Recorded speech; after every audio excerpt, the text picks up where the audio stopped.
हरिओम हरिओम। बोले वृंदावन बिहारी लाल की, बोले सांवरे सरकार की जय। जय जय श्री राधे, जय जय श्री राधे श्याम। सर्वमांगल मांगल्ये शिवे सर्वार्थ साधिके, शरणे त्र्यंबके गौरी नारायणी नमोस्तुते। आइए आज श्रीमद् देवी भागवत महापुराण की कथा का पंचम दिवस विराम की ओर बढ़ता जा रहा है। समय कम है, बातें बहुत है, लेकिन कोशिश करूंगा कम शब्दों में सारी बातों को बता पाऊँ। अच्छा, एक चीज़ बताओ, कथा में आनंद किसको नहीं आ रहा है? अच्छा जी, देख लो, पड़ोसी को देख लो, अब इनको आनंद नहीं आ रहा है। अच्छा, जिसको आनंद आ रहा है वो एक बार हाथ खड़े कर दो जरा, और जोरदार जयकारा लगाएंगे। बोले वृंदावन बिहारी लाल की, बोल सच्चे दरबार की, बोले माँ के प्यार की जय हो। तो देखो, सबसे बड़ी बात है, देखो अब लोग कहते हैं कि सत्संग में आने का क्या फ़ायदा है। पहला फायदा है सत्संग में आने का, जितने देर तक आप यहाँ पर बैठे हैं तो क्या आप मोबाइल चलाते हैं? नहीं चला पा रहे हैं, क्योंकि क्या है, आप बुराइयों से उतने देर तक क्या है, दूर हैं। आप समाज की बातों से आप तब तक क्या हैं, दूर है। तो सत्संग का पहला फायदा यही है, जब तक आप सत्संग में हैं तब तक आपके पास कोई बाहर की बात भी नहीं ला सकता है। और यहाँ पर सिर्फ और सिर्फ क्या बात हो रही है, हरि की चर्चा और हरि का स्मरण, उस परा अम्बा जगदम्बा का गुणगान हो रहा है, जिसके लिए जो है कुमाऊं सभा ने निरंतर प्रयास किया है। एक बार कुमाऊं सभा के लिए जोरदार तालियां, जोरदार तालियां। हाँ, देखो, इरादे रोज बनते हैं और टूट जाते हैं। कई लोग घर में अभी सोच रहे हैं कि अभी तो 5 दिन हुए हैं, 2 दिन और है, 3-4 दिन की कथा तो हमने कर दी गायब, 2-3 दिन और बच रखे हैं, चले जाते हैं। लेकिन क्या होता है, ध्यान देखना, इरादे रोज बनते हैं और टूट जाते हैं। रोज बनाते हैं कि जाऊंगी जाऊंगी, लेकिन टूट जाते हैं। लेकिन मेरी माँ भगवती की कथा को वही सुन पाते हैं जिन्हें मेरी माँ भगवती बुलाती है। तो उस भगवती का धन्यवाद करें जिसने आपको सारे काम छोड़ करके यहाँ पर बुलाया है। नहीं तो माताओं को तो पता है, सुबह से लेकर के शाम तक पूरा काम ही खत्म नहीं होता है। उस व्यस्ततम समय को भी आप जो है छोड़ करके अगर आप कथे में बैठे हैं तो समझ लो कि हमसे बड़ा कोई सौभाग्यशाली नहीं है।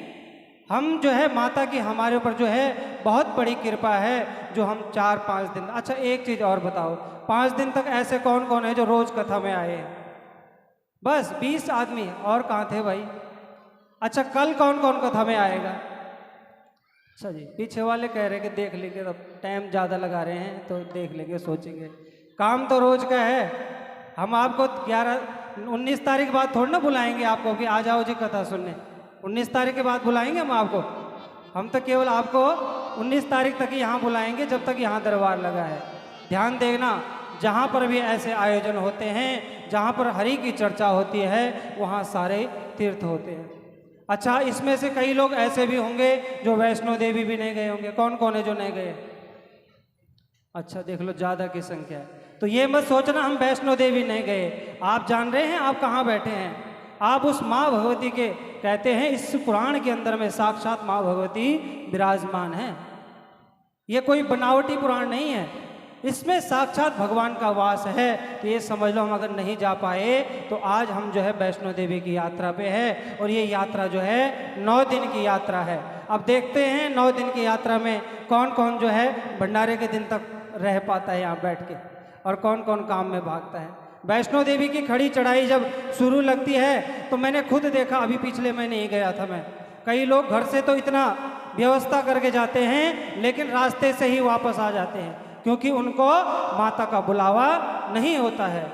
इसलिए क्या है, कोई दरबार से भी वापस आ जाते हैं। और हम तो बड़े सौभाग्यशाली हैं जो उस माँ के चरणों में हम जो है निरंतर बैठ रहे हैं। बोले सच्चे दरबार की, बोले माँ के प्यार की।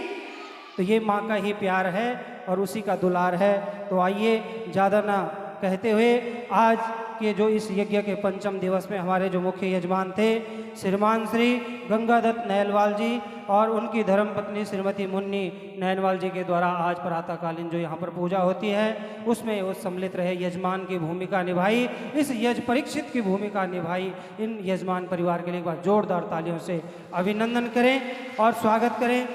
और आज आप देखते हैं कि हमारे बीच में आज महिला कीर्तन मंडली जो है जैन बाग कॉलोनी से भी आई हुई हैं, उनका भी जो है कुमाऊं सभा आपका बहुत बहुत स्वागत और अभिनंदन करती है। इसी के साथ में राधा सखी कीर्तन मंडली 8 मरला से भी आज हमारी इस पावन प्रांगण में पहुंची है, तो उनका भी जो है स्वागत और अभिनंदन करते हैं। उन्होंने इस आयोजन में पहुंच करके हमको जो है 1100 रुपये की सहयोग राशि भी दी है। माँ भगवती उनके भंडार भरें और उनके सपने साकार करें। बोले सच्चे दरबार की जय। तो आइए आज इस पावन अवसर पर दूर दराज से आए हुए सभी लोगों का मैं व्यासपीठ की ओर से आप सभी का वंदन और अभिनंदन करता हूँ। आइए आज कुछ लोगों ने हमें पुनः कल की भांति एक लंबा पर्चा पकड़ा दिया है। ये लंबा पर्चा क्या है? ये एक रूपरेखा है जिसका धन भगवान कहते हैं, परमात्मा कहते हैं। भगवान हमारा वही धन ग्रहण करते हैं जो धन पवित्र धन होता है, जो हमारी नेक कमाई से हम कमाते हैं, उसी धन को परमात्मा अपने चरणों में लगाते हैं। नहीं तो लोग जो है भगवान के दरबार में पैसे भी छुपा छुपा कर चढ़ाते हैं। इसलिए परमात्मा उसी के धन को ग्रहण करते हैं जो पवित्र आत्मा से और पुण्य आत्मा से, जो पुण्य मन से जो दान करता है, उसी के धन को माँ भगवती क्या करती है? ग्रहण करती है। तो आइए हमारे मनोज बर्थवाल जी हैं जो कल आए हुए थे और बहुत अच्छे विद्वान और मर्मज्ञ विद्वान हैं। 1100 रुपये की सहयोग राशि उनके द्वारा भी हमें प्राप्त हुई है। श्रीमान राजेश पंत समालखा से हैं, 501 रुपये की सहयोग राशि दे रहे हैं। श्रीमान गंगादत्त नैनवाल जी जो यजमान हैं आज के 1100 रुपये। श्री कपिल सोनकर जी 101 रुपये। दिनेश चंद्र मिश्रा 101 रुपये। गुप्तदान 501 रुपये। गुप्तदान 501 रुपये। भुवनगिरी 1100 रुपये। विजेंद्र शर्मा जी 501 रुपये। महिला कीर्तन मंडली 1100 रुपये। जैन बाग कॉलोनी के द्वारा 1100 रुपये दिए हैं। इन महिलाओं का भी जोरदार स्वागत। और गुप्तदान 100 रुपये। गुप्तदान 500 रुपये। डॉक्टर गांधी जी 501 रुपये। मोहनलाल शर्मा जी 100 रुपये। हमारे शहर के जो है बहुत ही प्रतिष्ठित व्यक्ति श्रीमान निखिल मधान जी जो विधायक हैं वर्तमान समय में, उन्होंने 5100 रुपये की सहयोगी माँ भगवती के दरबार में दी है।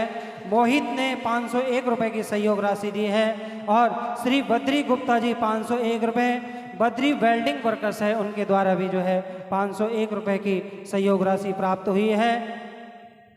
और इसी प्रकार से एक और लिस्ट है। श्रीमान प्रकाश वत्रा जी 11,000 रुपये की सहयोग राशि भागवत कथा में दे रहे हैं। श्री मुकेश गुप्ता जी 5100 रुपये। सेंट्रल कॉस्मेटिक शॉप जो है 3100 रुपये। अजय कुमार 1100 रुपये। लक्की वर्मा 500 रुपये। पवन कुमार 501 रुपये। चेतन गुप्ता 2100 रुपये। जगदम्बा ज्वेलर 2100 रुपये। और देवेंद्र सिंह जी 1000 रुपये। राजेंद्र सिंह जी 501 रुपये। प्रवीण अहलावत जी 500 रुपये। विकास ठाकुर जी 501 रुपये। जसमेर सिंह जी 3100 रुपये। रंजना बिष्ट देहरादून से हैं जो कथा फोन के माध्यम से देख रही हैं, वो भी हमको यहाँ भागवत में दान दे रहे हैं 1100 रुपये। नवीन शाही जी 2100 रुपये। मोहन कुमार 501 रुपये। शिवराज जी 501 रुपये। रवि डेम्बला 501 रुपये। मोहित गोस्वामी 501 रुपये। नीता बिष्ट जी पुत्री श्री तारा सिंह बिष्ट जी 1100 रुपये। जगदीश शर्मा 1100 रुपये। गोविंद सिंह बिष्ट जी 551 रुपये। सुरजीत बर्थवाल जी 551 रुपये। ललित सिंह बिष्ट जी 501 रुपये की सहयोग राशि हमें दे रहे हैं। इन सभी दानी दाताओं के लिए जोरदार तालियों से उनका स्वागत अभिनंदन करेंगे। और मैं उन सभी के लिए भी जो है भगवान से प्रार्थना करता हूँ जो इस YouTube चैनल के माध्यम से अपने घरों में बैठ कर के कथा का जो लाइव प्रसारण देख रहे हैं, उन सभी के लिए भी मैं माँ भगवती से विनती करता हूँ कि आप सभी की दिन दुगनी हो रात चौगुनी हो और आप जी इसी प्रकार से आप धर्म के कार्य में सदैव निरंतर जुड़े रहें। इसी प्रकार से यह कार्यक्रम का आज पंचम दिवस है और समय की गति बड़ी तीव्र है। अब 2-3 दिन का समय बचा है। अंतिम दिवस में यहाँ पर विशाल भंडारे का भी आयोजन है। जो भी माता बहनें इस भंडारे में भी अपना योगदान देना चाहती हैं तो हमारे श्रीमान तारा सिंह विष्ट जी से संपर्क करें। और इसी श्रृंखला में भंडारे के लिए भी हमें कुछ आज सहयोग राशि प्राप्त हुई है। श्री भूपेंद्र सिंह भाकुनी जी 30 केजी आटा, सेक्टर 12 5 किलो देसी घी, 12 केजी चीनी, 50 किलो आलू। भुवन चंद्र जोशी जी 1 टिन रिफाइंड जीवन नगर। ओम सिंह जो है मलिक जी न्यू जीवन नगर 20 केजी चीनी, 20 केजी आटा, एक जो है एक। इस प्रकार से ये भी सब हमें इस भंडारे में भी अपना योगदान दे रहे हैं। और आज की जो प्रसाद की व्यवस्था है श्रीमती सुमन सती रोहिणी में रहती है। देख लो हम यहाँ बैठे हैं और लोग रोहिणी में भी कथा का रसपान कर रहे हैं। दिल्ली में भी लोग कथा श्रवण कर रहे हैं। और कथा श्रवण के बाद जो है वो धर्मानंद उपाध्याय जी हैं, उनकी सुपुत्री है, वो इस आज के जो प्रसाद व्यवस्था है उसमें अपना पूरा योगदान दे रही है। उनकी भी दीर्घ आयु की कामना हम माँ भगवती से करते हैं। तो आइए कल के जो हमारे मुख्य यजमान रहेंगे श्रीमान धर्मानंद उपाध्याय, श्रीमान मोहन चंद उपाध्याय पटेल नगर के हैं और पंडित जी भी हैं। वो कल उनका परिवार यहाँ पूजन में सम्मिलित रहेगा।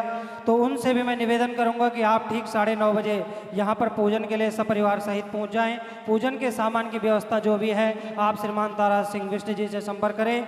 और जो है तारा सिंह विष्ट जी से संपर्क करें। तो आइए आज की मंच संचालन की मैं अपनी वाणी को आज यहीं पर विराम देता हूं। जो कुछ मेरे शब्दों में कोई कमी रह गई हो उसे क्षमा करें। किसी का नाम लेने में अगर मुझे भूल आए हुए सभी ज्येष्ठ श्रेष्ठ जनों का मैं व्यासपीठ से और कुमाऊं सभा की ओर से मैं आप सभी का बहुत बहुत हार्दिक स्वागत और अभिनंदन और वंदन भी करता हूं। तो आइए आप सभी से विनती करता हूं, आप सभी अपने स्थानों पर खड़े उठ करके आज की आरती का आनंद लें। और आज के जो हमारे मुख्य यजमान हैं वो आरती में आए और आरती का आनंद संगीतज्ञ महानुभावों से विनती कि सुंदर सुंदर आरती के साथ में आज का करें। धन्यवाद।